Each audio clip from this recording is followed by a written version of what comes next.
प्रीत्या भावेन शब्दादेर अदृश्यत्वेन चात्मनः विक्षेप एकाग्र हृदयः एवमेव अहम आस्थितः। नमस्कार मित्रों, ये जो श्लोक है ये अष्टावक्र गीता के 12वें अध्याय का दूसरा श्लोक है जिसे हम आज गहराई से समझेंगे। तो आइए सबसे पहले इसके अर्थ को समझते हैं। तो जो श्लोक है वो कहता है प्रीत्या भावेन शब्दादेर, अर्थात प्रीति के अभाव द्वारा शब्द आदि के अदृश्यत्वेन चात्मनः, अर्थात अदृश्य हो जाने से स्वयं में, और विक्षेप एकाग्र हृदय, अर्थात विक्षेप में एकाग्र हृदय से, एवमेव अहम आस्थितः, अर्थात मैं ही निश्चित रूप से अवस्थित हूँ। तो यहाँ पर जनक महाराज कहते हैं कि प्रीति के अभाव द्वारा और शब्द आदि के अदृश्य हो जाने से स्वयं में जो विक्षेप है उसको नष्ट हो जाकर होकर जो एकाग्र हृदय से स्थित है वह मैं हूँ, और वहीं पर वास्तव में मैं अवस्थित हूँ। तो बात जो यहाँ पे बताई जा रही है वह पुनः वह ही है जो कि हम पीछे के कई वीडियोस में एक साथ समझ रहे हैं कि जो हमारी स्थिति है वह वास्तव में दृष्टा वाली स्थिति है, जो कि एकाग्र हृदय में ही अनुभव होती है। जब जो है कोई भी विक्षेप जो है वह हम अनुभव नहीं करते हैं। तो विक्षेप क्या है? क्षेप जो शब्द होता है उसका अर्थ होता है फेंकना, और विक्षेप अर्थात बाहर की ओर फेंकना।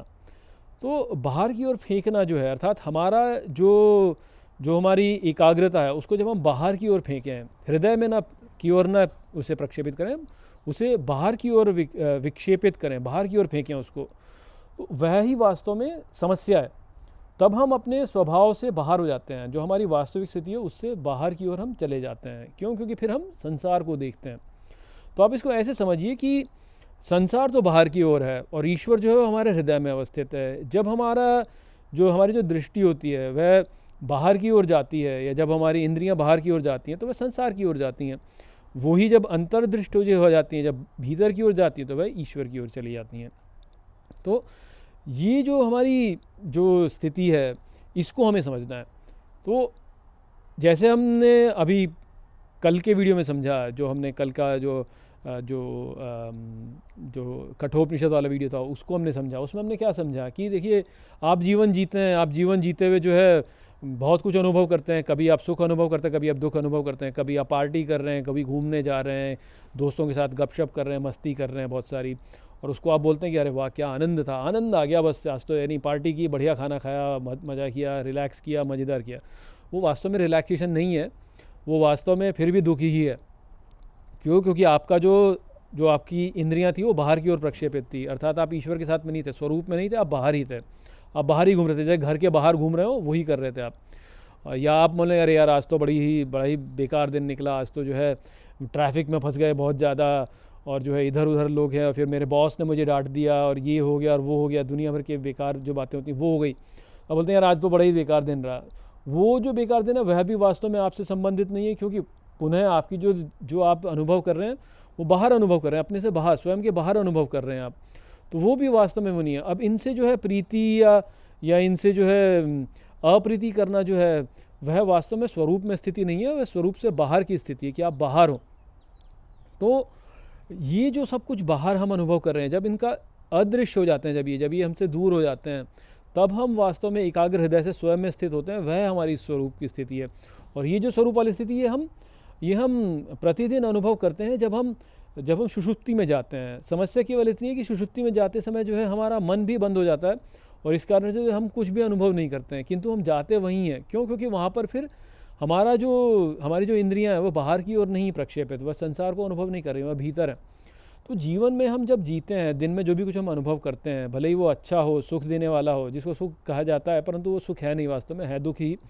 किंतु जो सुख देने वाला होता है और जो दुख देने वाला होता है, जो भी कुछ हम अनुभव करते हैं, उससे विश्राम लेने के लिए प्रतिदिन जो है हम नींद में जाते हैं। आप सोचिए कि व्यक्ति को नींद कितनी महत्वपूर्ण है, निद्रा। 4 दिन यदि आपको निद्रा न दी जाए तो आप जो है मृत्यु वाली स्थिति में आ जाएंगे। एक दिन यदि हम सो नहीं पाते हैं तो अगले दिन देखिए कितने चिड़चिड़े हो जाते हैं। आपके सामने स्वादिष्ट भोजन रख दिया जाए, आप नहीं खाएंगे। आपके सामने बढ़िया चीज़ें रख दी जाए, आप नहीं करेंगे। आपको बोला जाए कि चलो 4 दिन तक आपको जो है सोने ना दिया जाए, फिर बोले चलो आप घूमने चलते हैं, सुंदर बाग में घूमने चलते हैं, तो आप बोलेंगे यार नहीं मुझे तो सोने दो आप। तो इतनी महत्वपूर्ण है नींद हमारे लिए। क्यों? क्योंकि वहीं पर सुख है, वहीं पर रिचार्जिंग है, वहीं से वास्तव में हमको सब कुछ मिलता है। उसको हम समझते नहीं, क्या सोचते हैं कि पार्टी कर लो बहुत सारी, नाइट आउट मारेंगे पार्टी करेंगे, दारू पिएंगे, तो और सोचेंगे कि ये सुख है, जबकि ये सुख नहीं है। क्या होता है इससे, ये सब करने से क्या होता है, हमारे प्राण ही नष्ट होते हैं, हमारा तेज नष्ट होता है। और फिर जब हम नींद निद्रा में जाते हैं तो हम तेज को पुनः प्राप्त करते हैं अपने, फिर हमारी शक्ति पुनः हमारे पास प्राप्त होती है। तो ये बात हमको समझनी है कि बाहर नहीं है कुछ भी। तो इन सब के अदृश्य हो जाने पर, ये सभी जो हम अनुभव करें, इनके अदृश्य हो जाने पर जो एकाग्र हृदय हम अपने भीतर अनुभव करते हैं, वहीं पर हमको स्वयं को स्थित करना है और जानना है कि वहीं मैं अवस्थित हूँ, वो मेरा स्वरूप है, ये सब कुछ मेरा स्वरूप नहीं है। इसका अर्थ ये नहीं है कि आपको ये सब कुछ क्रियाएं करनी बंद करके बस आपको सो जाना है, ऐसा नहीं है। संसार में आए हैं तो कुछ करने के लिए आए हैं, किंतु ये जाने कि ये जो कर रहे हैं ये मैं हूँ नहीं, ये केवल मैं अनुभव कर रहा हूँ, इसका मैं केवल अनुभव करता हूँ। मेरा जो वास्तविक स्वरूप है, जो मैं वास्तव में हूँ, वो है जो कि वहाँ हृदय में एकाग्र हृदय से अवस्थित है।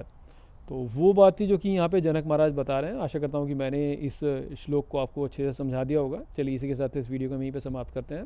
नमस्ते।